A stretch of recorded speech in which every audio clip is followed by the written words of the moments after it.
good. I hope you all are doing fine. I hope you are staying happy and all of the good things.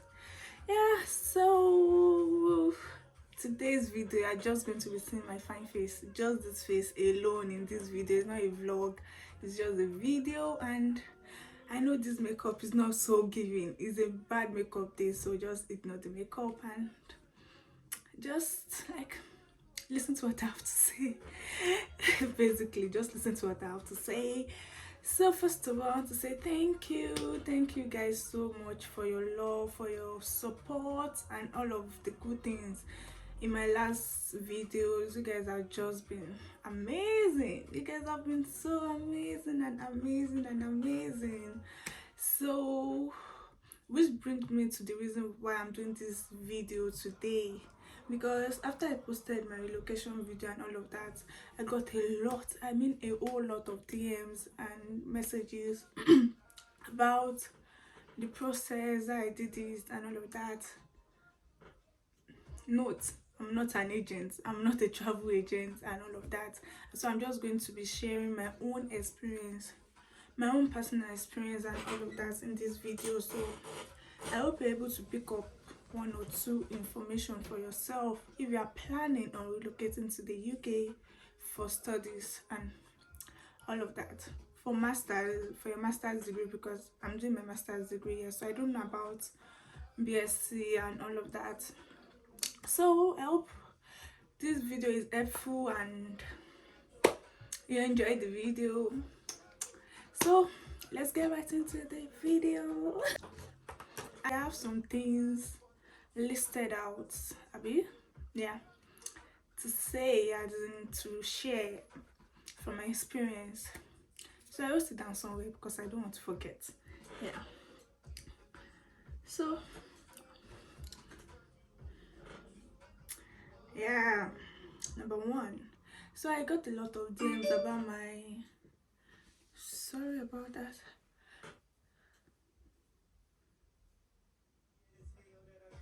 Yeah, so I got a lot of DMs about my admission.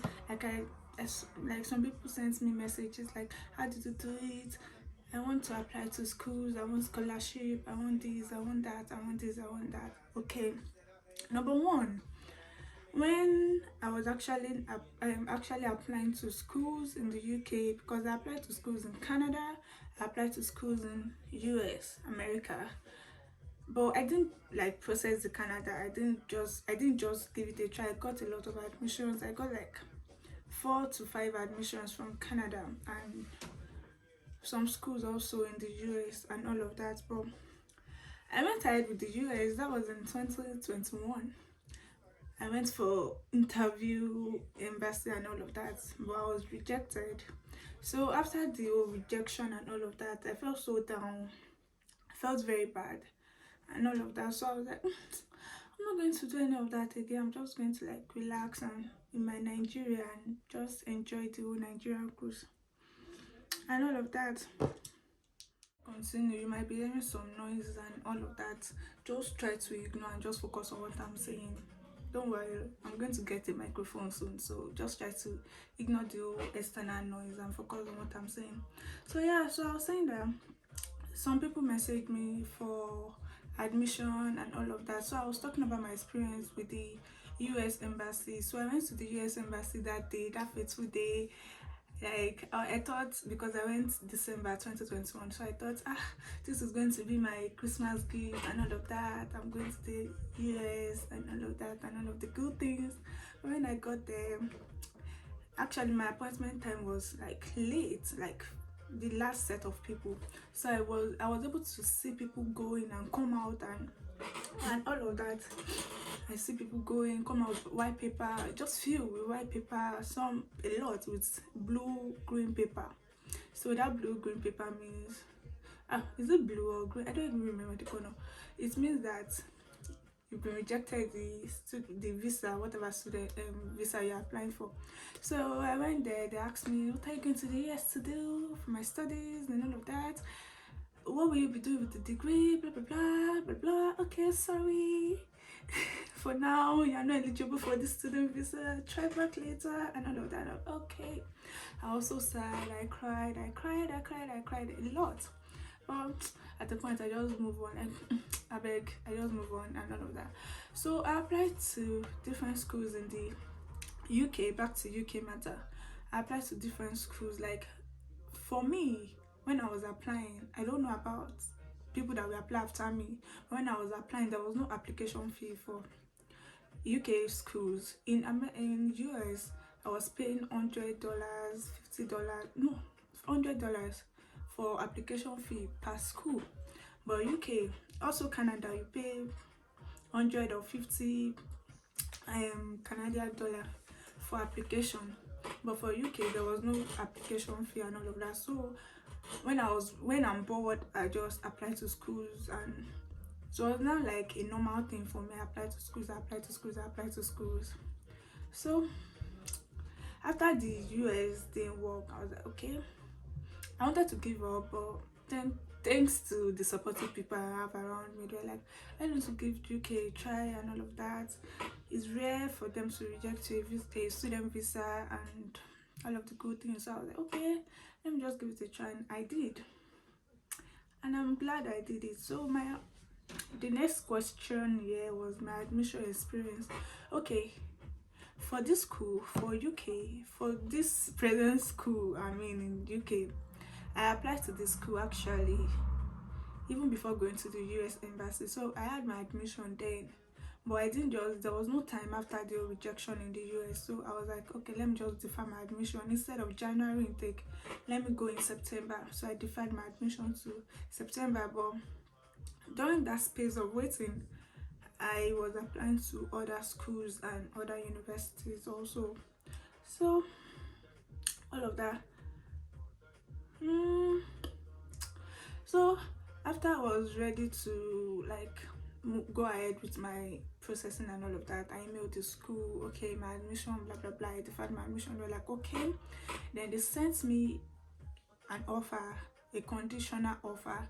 A conditional offer means that they need your proof of English, like IELTS or WAEC certificates, WAEC results, whatever it is. Some schools take NECO, but my school didn't take NECO. They take WAEC, and you must have like a minimum, is it minimum or maximum? At least you must have C4 in English for them to accept the WAEC results. C4, yeah, C4. So I was like, okay, I got that conditional offer around March and all of that, because I remember it was close to my birthday. I think a day to my birthday or 2 days to my birthday. So I was happy because I've been waiting for the offer letter for years. I said for years, like for a long time. So I kept messaging them, what's happening, I need my admission letter, I need my this, I need my that. So when they sent the conditional offer, I was happy. Immediately I saw that just provide your proof of English. Immediately I emailed my WAEC result, and my WAEC results, scratch card number, whatever, in case they want to confirm the WAEC results. So most schools ask you to send your scratch card. You know scratch card now that we used to check our WAEC results in school. So you just send this scratch card details to them, then they confirm it. So immediately I sent everything to them. That was around March. You know, I said it was a few days to my birthday. Okay, I thought it was going to be something like early, like next day they will send my unconditional offer. No, April, I waited. May, I was waiting. What was happening? Are they not going to give me admission again? The course I want to study, I know that is a course that they always have much students and all of that, so you have to secure your space early. So I was very worried. I was so worried. Like I was always saying what was happening, and I really wanted school, blah blah blah blah blah. But while waiting, I didn't just put all my eggs in one basket. I was applying to other schools also, just in case those ones don't give me a conditional offer, because I've sent my WAEC results for 2 months, nothing. So I was like, okay. So I kept applying to schools that are closer to Newcastle. I wanted Newcastle for a reason. So I was applying to schools that were closer to Newcastle. I applied to Sunderland, I applied to Newcastle University, I applied to Leeds, I applied to a lot. I applied to Bradford, I applied a lot of schools. Bradford is in Bradford, where is it? Manchester. I applied to Salford, I applied to a lot of schools, and I got all my admission. That's just the good thing about this. I got all my admission and I didn't go through any agent. I did all my things myself and I got my admission. I was very happy, bro. I was happy getting admissions from other schools. Imagine, even the other schools, they gave me my unconditional offer self, but I didn't just go ahead. I didn't even tell my people that I have unconditional offer, all of that, because I'm sure they will ask me, okay, people wanna go and pay for your deposit. I was like, no, I will try. So I told myself that, okay, April, March, April, May, June. I told myself that if I don't get my unconditional offer before the end of June, I will just pick another school and just go ahead with that and all of that. So around June, they sent my unconditional offer. No, it's not if they even sent it like that. They were like, okay. So I called them. I was tired of sending emails and all of that. So I called them. I looked for their number and I called them. So they were like, okay, can you send your scratch card information and all of that? Something that I've sent for 2 months. So I just sent it. And I sent it that day, the second day I got my unconditional offer. So I feel like if you are dealing with all these people and you know that you can't wait, just call them. Calling is better because your mail will start lining up with the previous ones before they will see it and answer it. But calling, you can ask all your questions, get all your, what's it called, all your information and all your answers immediately. So I got my unconditional offer. Let's have a water break. Take water.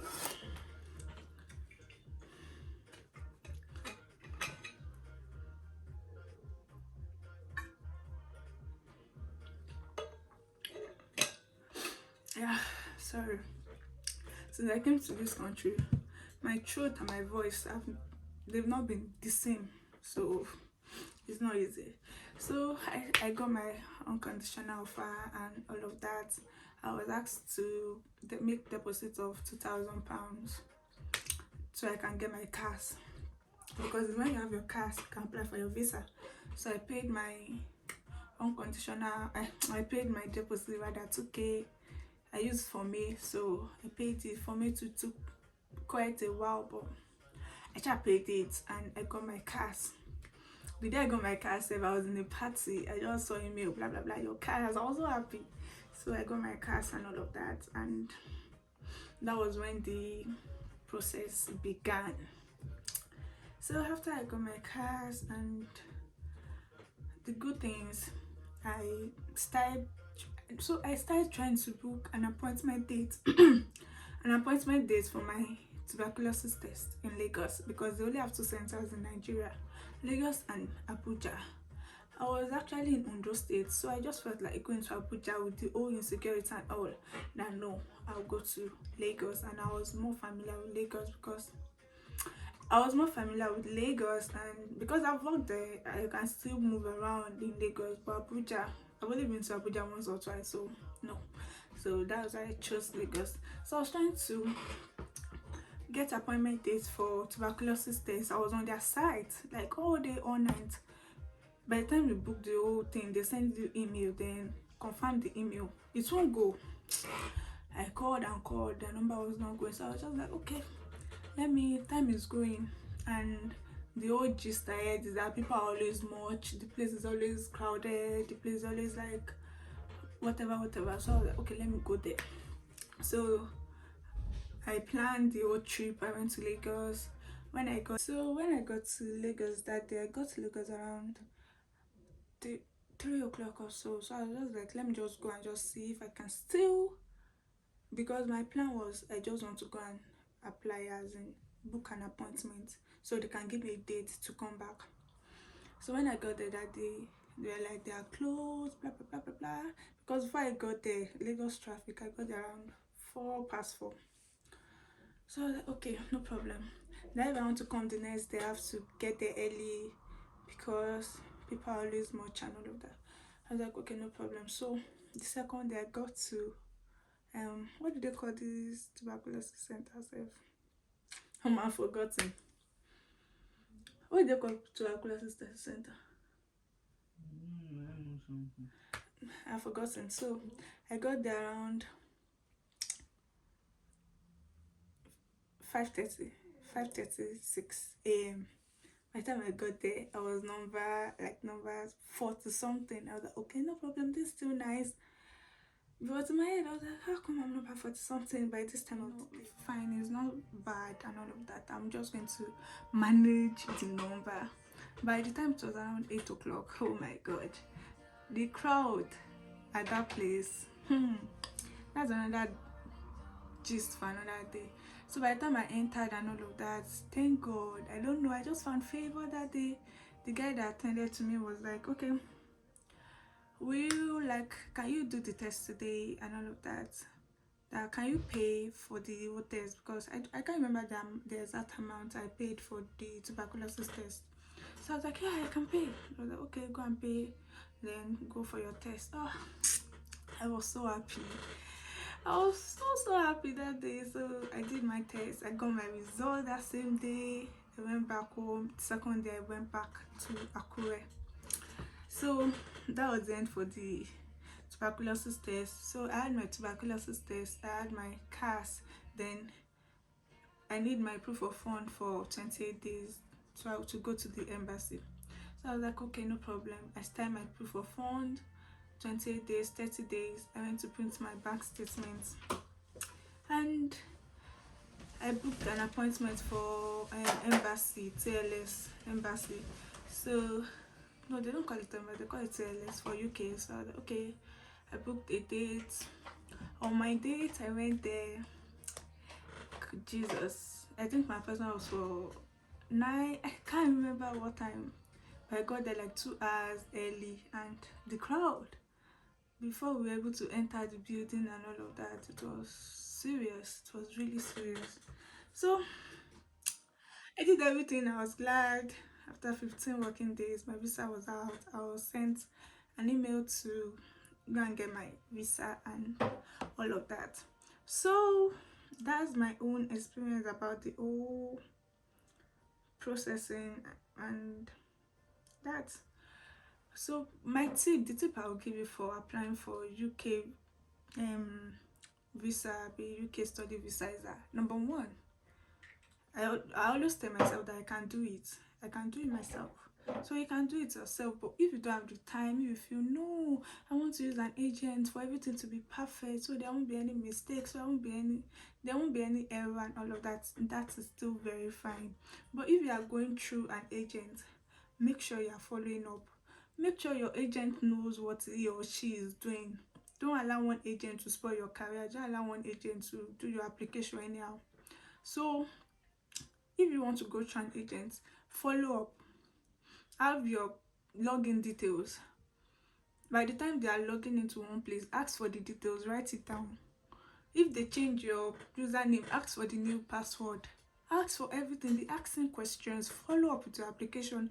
Don't just say you've paid one agent, you've sent your document to him or what, then that's it. You're just waiting for you to just get your visa. No, agent. So follow up and all of that. And if you are doing it yourself, you're on the right track. Don't be scared. Don't be afraid. I'm not doing this right. Ask questions. If you are doing it yourself, there are a lot of groups. I know there are some groups that are nonsense people. They'll just be carrying nonsense gist and saying nonsense information. But try to ask people questions. Ask people that are here, that you know, okay, this person has gone through the same thing. Ask them for direction. Ask them for, like, I know everybody wants to keep their traveling process and everything a secret. Fine, that's good. Nobody's asking you to go and say it on TV or all of that. But if it's just two people that you know, okay, these people can help me with information about this, be open. Tell them, no, don't worry, no, nothing is going to happen to your application. So tell them, ask for help, ask for informations. When you don't understand, don't just do anything you don't understand. Make sure all your documents are intact. Make sure all your informations are intact. Your first name is your first name in all your documents. Your second name is your second name in all your documents. Your date of birth is your date of birth in all your documents. So if there's any reason for any change of name and all of that, make sure you have what they call it, is it affidavit or something, to just back it up that yeah, I've done this, I've done that. Make sure you have all of that. For me, when I was applying to all these schools, I created a folder on my page, on my file, and I named it school documents. So everything about school is there. You need your transcripts. So if you are coming for masters, make sure you have your BSc transcript. I don't know about BSc, I don't know what they request for BSc, so I won't be saying anything on that. Sorry.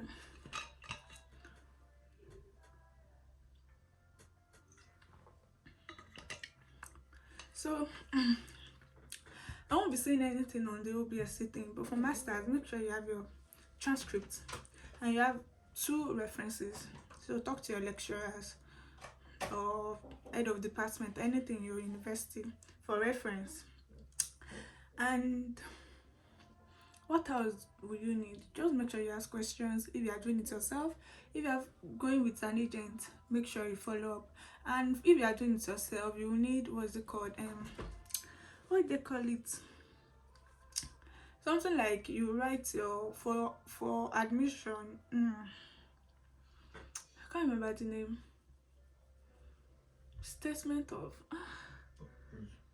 statement of purpose, that's the name. So like why you want to study that course, what that course will do for you.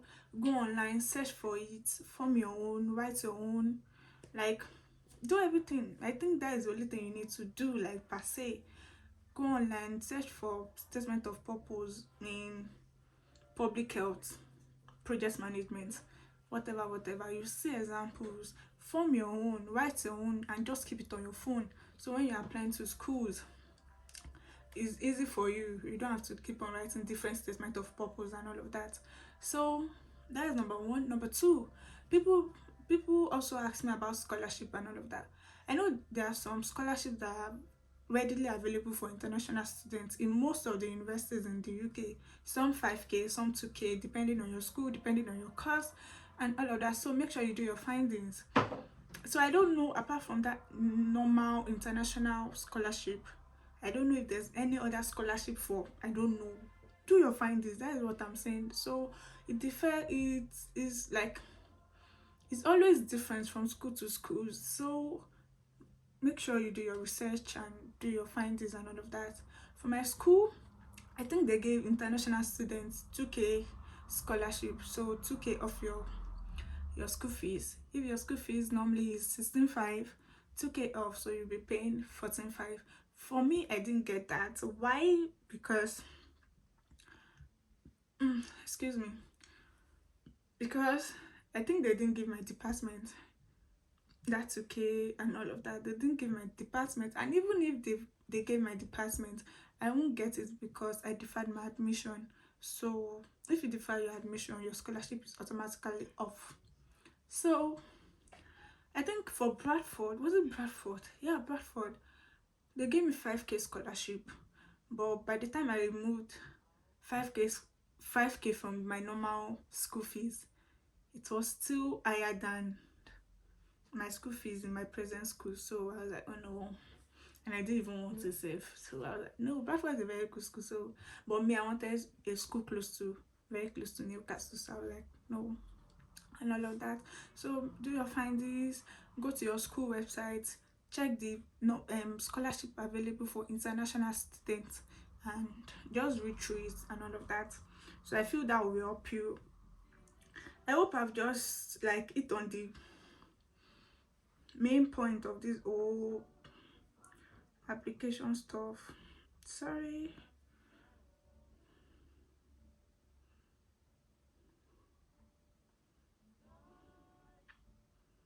Yeah, so that's it. If you're applying for, what's it called, admission. So after you get to admission, make sure you get your unconditional offer. So the mistake I did was that when I was applying to my school, I didn't upload my WAEC results. So that was why I got a conditional offer first. But I believe people that uploaded their WAEC results from the start, they got their unconditional offer. So make sure you upload all your documents and don't make that mistake, because waiting for a conditional offer is a lot of stress and it's something you shouldn't go through, honestly. So just upload your WAEC results, your NECO results. If you have IELTS, any other English exam and all of that, upload them. Don't feel it's too much, it's not necessary. It is necessary. Just upload them. It's not going to do anything for you. It's not going to reduce your data. So just upload them. And after, when you get to your unconditional offer, make sure you book tuberculosis appointment immediately, as soon as possible, because I just said it, the crowd is plenty. So book your tuberculosis test. After tuberculosis test, have your CAS, have your tuberculosis test, then start running your POF as soon as possible. When your POF is up to 28 or 30 days, me, I gave my own 2 extra days. So I printed 30 days statement of account. Start looking for appointment dates at TLS, whichever TLS you want to use. In Lagos, there are 2, in Ikeja and VI. In Abuja, I think it's just 1. So anyone that is convenient for you, go there.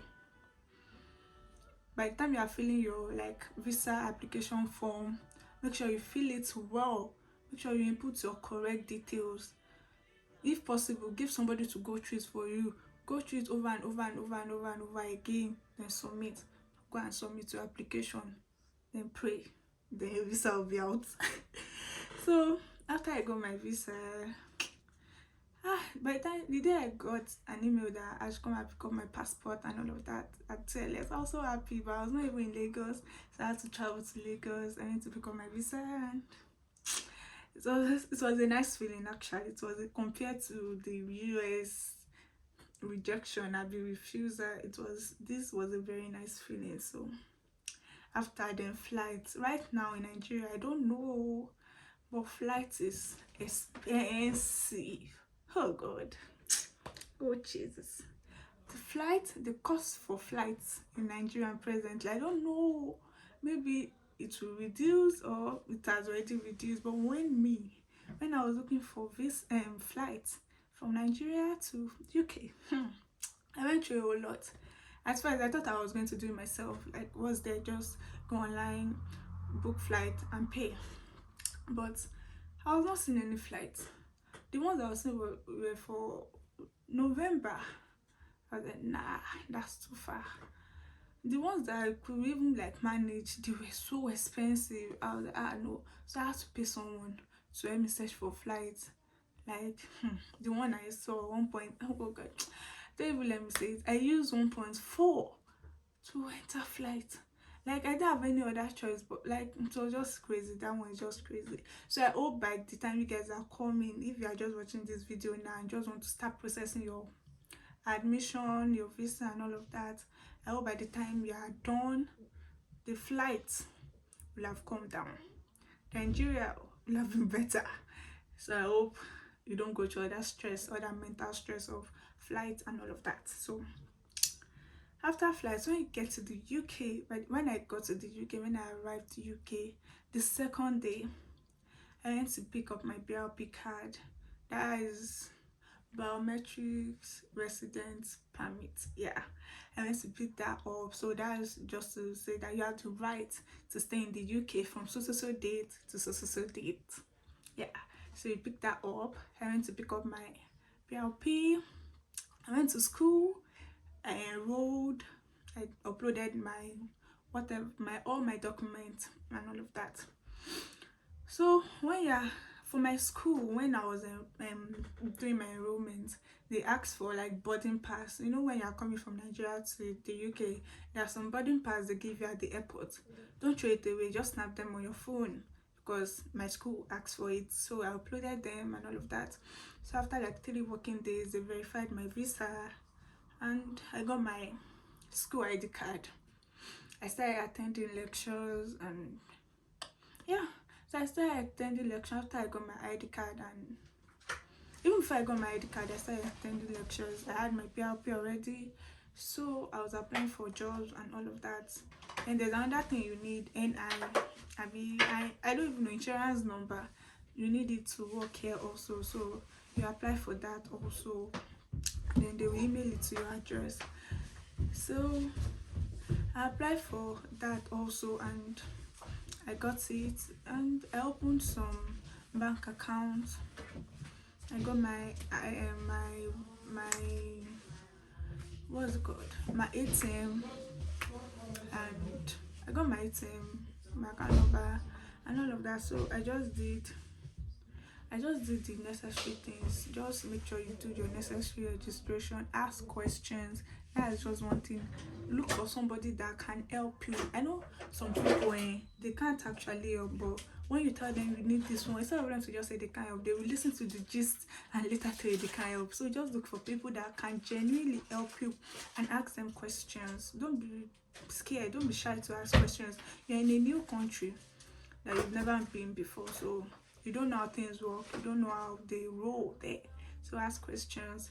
So after that, I think that's just all. Just do your necessary registration, apply for, get your BLP, get your squad ID card, get your NI, get your DBS, and is that all? Yeah, that's all.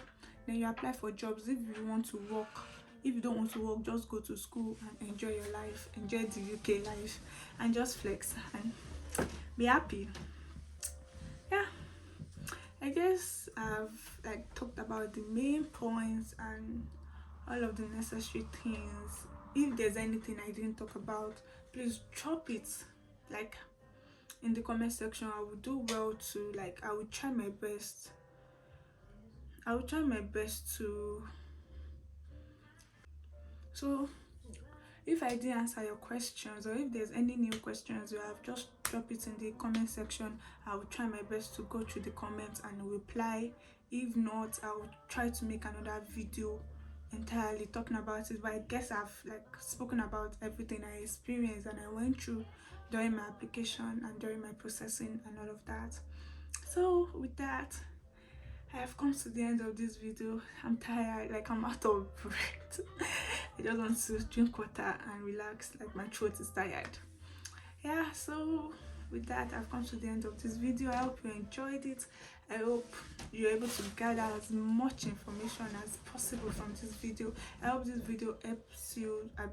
What English am I speaking? I hope this video actually assists you in your application, and I hope and I pray your applications are successful. And yes, tired. With that, I have come we have come to the end of this video.